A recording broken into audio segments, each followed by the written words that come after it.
Hey guys, this is Sidra Malik और आप देख रहे हैं ड्रीम जुडिशरी।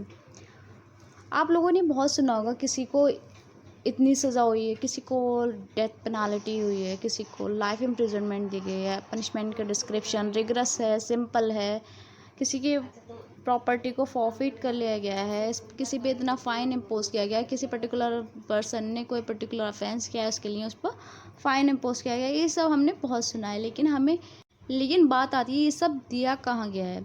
ये सब दिया गया है आईपीसी की चैप्टर 3 में। ठीक है, आईपीसी का चैप्टर 3 डील करता है पनिशमेंट से। ठीक है, जिसमें सेक्शन 53 to 75 कवर अप किए गए हैं। ठीक है, आज हम इन्हीं सेक्शन को डिस्कस करेंगे।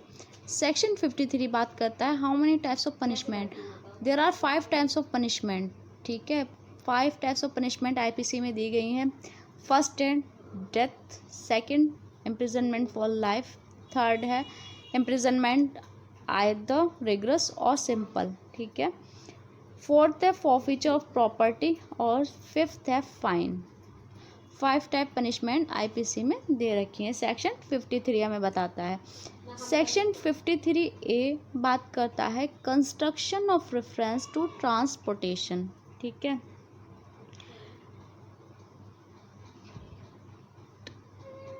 अगर किसी को ट्रांसपोर्टेशन फॉर लाइफ दिया गया है तो वहाँ पर माना जाएगा उस पर्सन को इम्प्रिजनमेंट फॉर लाइफ की सज़ा दी गई है, और किसी को ट्रांसपोर्टेशन फॉर लॉन्गर टर्म के लिए दिया गया है तो उसको रिगरस इम्प्रिजनमेंट दी गई है फॉर दैट टर्म। ठीक है, यहाँ पर ट्रांसपोर्टेशन की सज़ा क्या होती है, जो हमने बहुत सुना होगा कि किसी को काले पानी की सज़ा पहले से चलती थी, लेकिन अब नहीं है इस चीज़ को। लेकिन इसका जो रेफरेंस दिया गया, अगर किसी को ट्रांसपोर्टेशन फॉर लाइफ दिया गया तो उसका मतलब होगा इम्प्रिजनमेंट फॉर लाइफ। अगर किसी को लॉन्गर टर्म के लिए, मान लीजिए 10 साल के लिए किसी को ट्रांसपोर्टेशन की सज़ा दी गई है, तो ये माना जाएगा उस पर्सन को 10 साल के लिए रिगरस इम्प्रिजनमेंट दी गई है। ठीक है, अगर शॉर्टर टर्म के लिए ट्रांसपोर्टेशन दी गई है तो उस चीज़ को ओमिट कर दिया गया, उसको नहीं माना जाएगा। सेक्शन 54 बात करता है commutation of sentence of death. ठीक है, सेक्शन 54 और सेक्शन 55 सेम एक ही चीज़ की बात करता है, कम्यूटेशन ऑफ सेंटेंस की बात करता है, बस फर्क है सेक्शन 54 बात करता है कौन से कम्यूटेशन की, डेथ सेंटेंस की कम्यूटेशन की बात करता है, जबकि सेक्शन 55 इम्प्रिजनमेंट फॉर लाइफ की कम्यूटेशन की बात करता है। इन दोनों सेक्शन को हम साथ में पढ़ेंगे क्योंकि दोनों सेक्शन कम्यूटेशन ऑफ सेंटेंस की ही बात करते हैं, और इसमें ये बता रखा है कि डेथ सेंटेंस को या लाइफ इम्प्रिजनमेंट को कम्यूट करने की पावर किसके पास है, अप्रोप्रिएट गवर्नमेंट के पास है। और इसमें जो क्वेश्चन पूछा जाता है कि कम्यूटेशन ऑफ सेंटेंस, चाहे वो डेथ हो या लाइफ इम्प्रिजनमेंट हो, क्या उसमें अफेंडर की कंसेंट लेना ज़रूरी है, तो कम्यूटेशन ऑफ सेंटेंस में अफेंडर की कंसेंट लेना ज़रूरी नहीं है, without the consent of offender. ठीक है, इसमें दोनों में ये बोला गया है। ठीक है, सेक्शन 53, 54 और 55 ये आपका कहता है। अब हम आगे चलते हैं।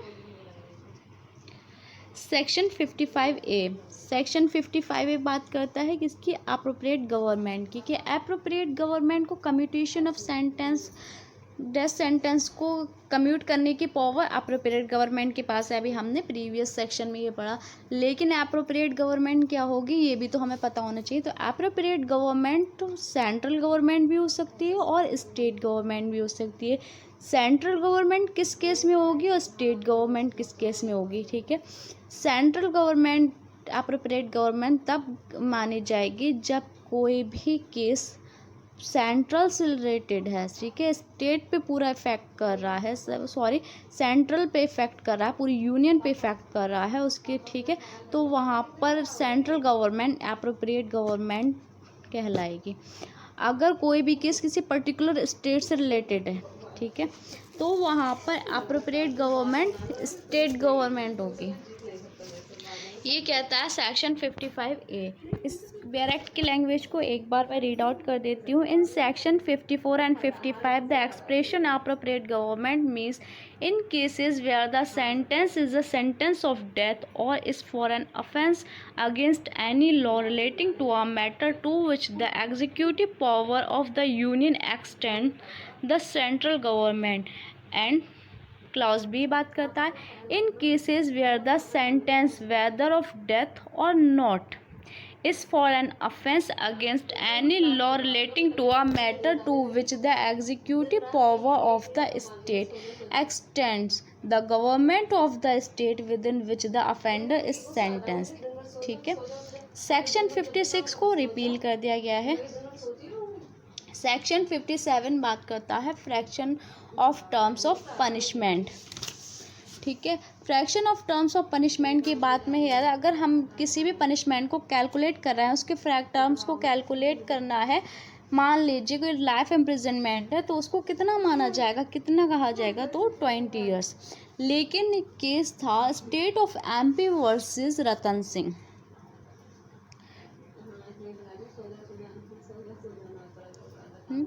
स्टेट ऑफ एमपी, ठीक है, एमपी वर्सेस रतन सिंह।